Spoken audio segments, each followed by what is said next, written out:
Oh, I've just spent the last 2 minutes doing my intro, and I just didn't fucking press the record button, did I? Brilliant. Okay, short story. So I'm pissed off now. Right, long story short, I know I've missed the last 4 games. Right, 3 of them are midweek. I couldn't be asked to make a review afterwards. Whole game was shit. Again, I didn't want to make a review afterwards. I just couldn't be asked. We're back today. Right, we're back. I've also got a brand new darts channel where I make darts content similar to this type of football stuff. So if you like darts, go and check it out. There'll be a link down below in the description. I'm annoyed. I'm really fucking annoyed. I've been talking the last 2 minutes. I haven't even fucking pressed the record button. Anyway, well, without further ado, let's get into this review. So, starting off with the two teams, Sunderland, we went with a 4-3-3 with 2 changes to the team who beat Luton in midweek. Simon Moore was in goal, came in for the injured Anthony Patterson. Drew Hume, Chris Metham, Luke 9 down circle in the back 4 was normal. Chris Rigg, Dan Neil, Jobe and as midfield 3. Para Roberts came back in for Alan Brown, Wilson Isidor and Ramin Mundell. Oxford looks so they went with a 4-1-4-1. Jimmy Cumming in goal, Peter Kioso, Elliot Moore, Benjamin Melson and Kieran Brown in the back 4. Will Vokes is a holding midfielder. Tyler Goodrum, Ruben Rodriguez, Idris El Mazouni, Mark Harris in midfield and Dan Scarlett up front. Substitute Sunderland had Alan Brown, Aaron Connolly, Leo Hielder, Tommy Watson, Blondie fuck's sake, Zach Johnson, Milan Alexic, Adil Al-Shish and Ndari Rustian. Oxford had Greg, for fuck's sake, I've backwards, did not mean to do that. I'm fucking stinking this review already, literally less than 2 minutes, I've had absolute meh. Oxford's bench, fucking hell. Greg Lee, Hid Tevest, Louis Sibley, Josh McEachran, Will Goodwin, Matt Ingram, Sam Long, Owen Dale and Malcolm Eberway. So yeah, literally, from minute 1 up until minute 90 and 95 as it was today, we absolutely dominated. Absolutely dominated. And I think the best part about it is we didn't even have to leave, like we didn't have to leave first gear at all. We absolutely coasted through that match. It was easy. It was an easy win, and yeah, honestly, it was a really good performance. Obviously, first goal came on 16 minutes, and you know we've been trying a few pings in the box. Obviously, you know, with Sunderland, you know, we seem to have an aversion to crossing a football. Like we just don't like to cross the ball at all. But we actually tried to do that a little bit more today, and yeah, it still had 1 or 2 chances where he just passed the post. But we finally did manage to score with one of these, and there was a good ball in the box from Trey Hume. Jobe, leave it with everybody else. Header, easy to like, bottom right corner.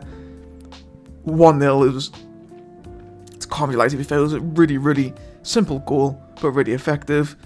And then, yeah, basically for the first half, we just kept the ball, tried to find some gaps in Oxford in the team who, to be fair to Oxford, they kept the shape very well, very compact.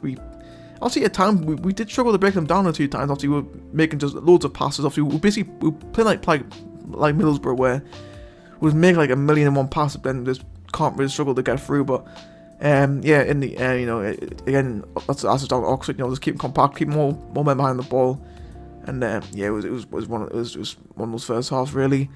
Yeah, come up opportunities. Roberts had a free kick, which was brilliantly saved by Cumming.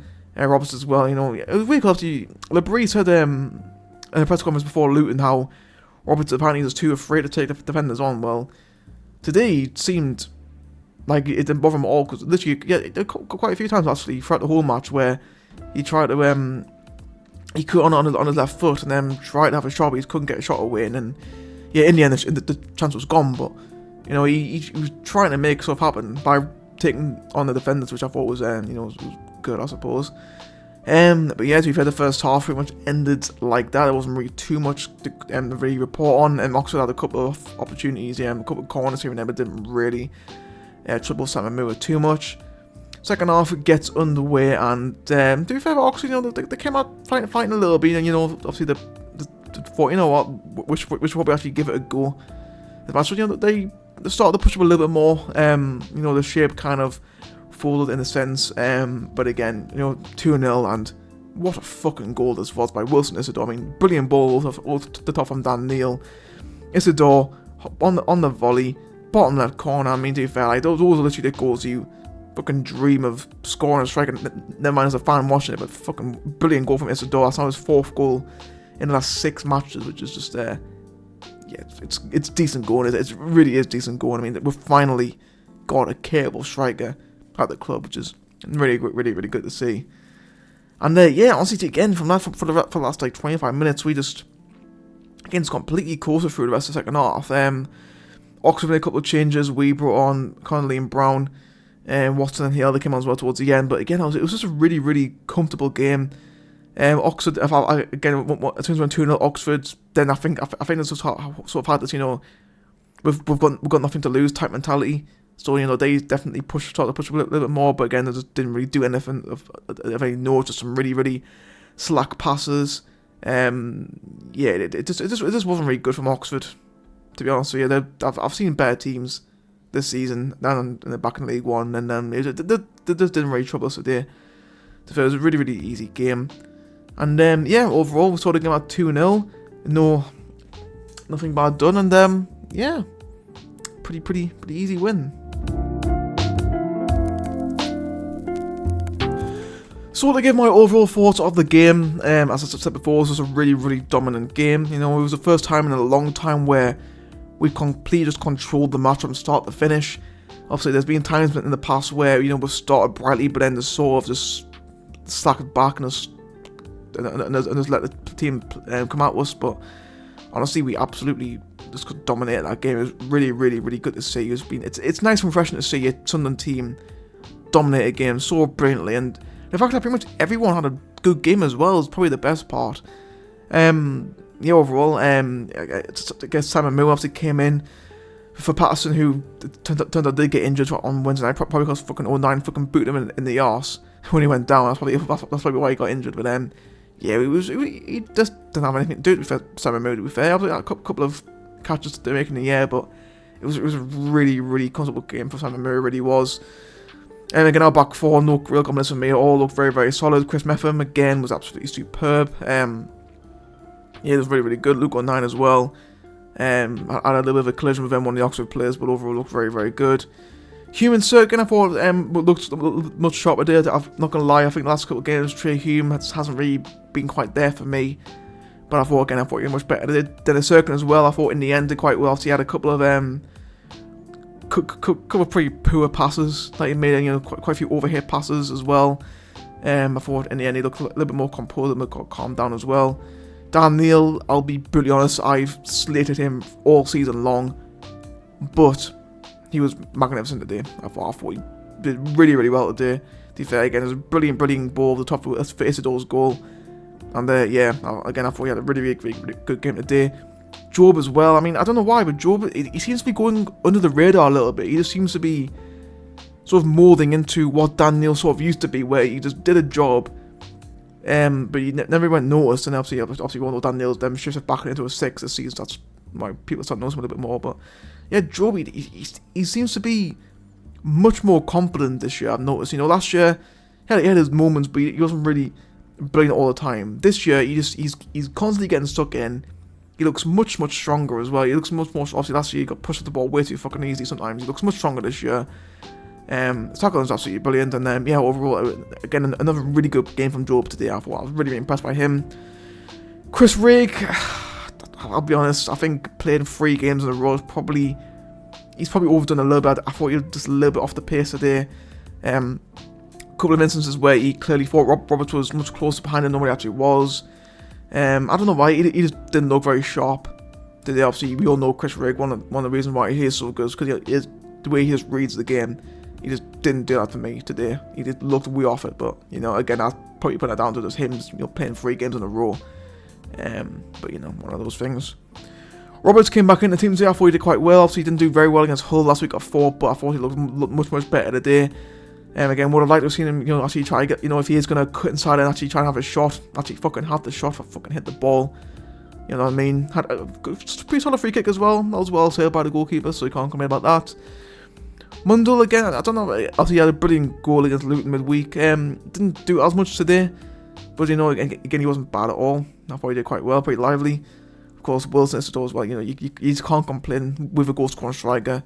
And I think he's much more than that as well, so, you see, like of Haaland, where he's a target man. He puts the ball in the back of the net. That's about it. Isidor gets himself about.